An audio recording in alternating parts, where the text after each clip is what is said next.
The Caribbean island of Cuba is an amazing travel destination that for decades has really been off the radar for travelers due to complex politics, if you will, but renewed diplomatic relations, the easing of travel restrictions, plus reestablished flights to and from the island has all resulted in major interest for those hoping to visit the island. However, before you book your flight to La Habana, there are some important tips you should know about the ins and outs of traveling to beautiful Cuba.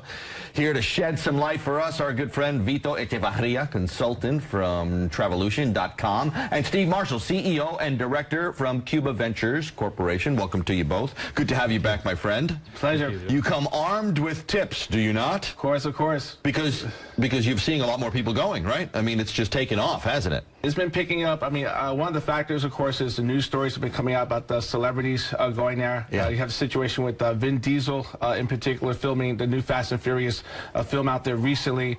Michael Bay from Transformers, he's going to be doing his film out there shortly. Right. And then you also have the Chanel fashion show, which was done, in May. So that's been a huge factor, the whole celebrity buzz, if you will. Yeah. That's making Cuba a quote-unquote bucket list destination, if you will. So people see that, Steve, and say, I want to be like Vin Diesel. Exactly. I want to get to the list right away because this is such good practical information for all of you to keep in mind if you're thinking ahead into Cuba. All right, here we go. Hiring a driver is advisable. Yes. Instead of what? Instead of you driving? Yeah, because there's an issue with if you get into a car accident out there, you could be stuck out there. The authorities will prevent you from leaving the island until the case is resolved in the courts. Wow. So we advise people, you can rent a car, but you still should get a driver to, get you around from point A to point B. Easy to get a driver? Of course, yeah, very easy. Okay. Especially in the major cities. Yeah, all right. Such as Havana. And we should point out, Steve knows what he's talking about because you lived on the island? Exactly, for 12 years, yeah. Wow. Exactly. ¿Y Yeah, hablas español? Three Cuban daughters, sí hablo español perfectamente, creo. It sounds good to me. Yeah. I'll let you tackle the next one. Watch out for pickpockets. Exactly, yeah. In some of the major cities, especially in Havana, old Havana specifically, you want to just make sure your bag is closed and just keep your eye out. Okay. Yeah.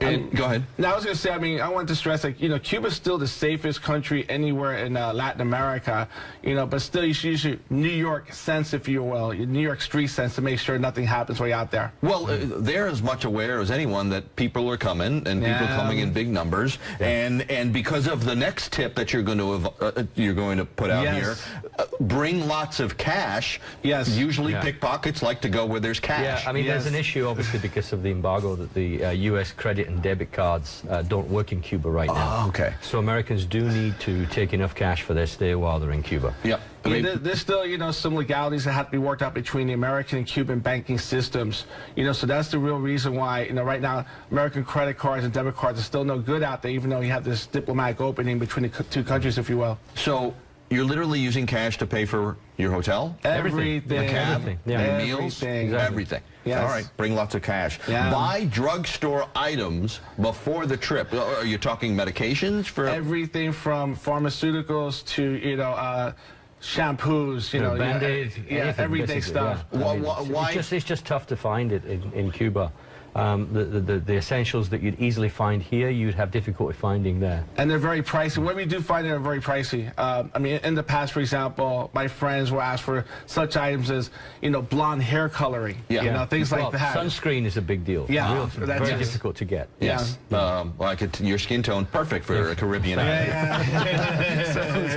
But finding a bottle of shampoo can be a challenge? Yeah, a bit of a challenge because, the retail sector in Cuba is very limited and the selection is not that great. Especially for American standards, we're really spoiled here because here in New York in particular, every other corner is a Duane Reade or CVS drugstore. Right. You don't have that in Cuba. There's no Rite Aids, there's no Walgreens. No, definitely not. Yeah. Okay. Steve, plan ahead for must-go events. Events like what? You have, for example, the Cigar Festival. You have the Cinema Festival in Cuba too, and there are also quite a lot of concerts taking place now in Cuba. Okay.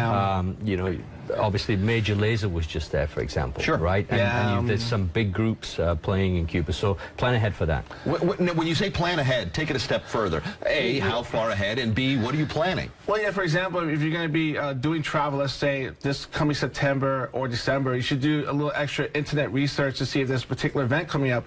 I mean, a perfect example was what happened last March with the Rolling Stones concert out there. I mean, who would have thought that the Rolling Stones, of all people, would be doing a gig out there? I mean, it shows you that there's interest there. All right, sit tight. We can take a break. Sure. We'll pick this up when we come back. More on travel tips to Cuba when we come right back on Tiempo. Sit tight.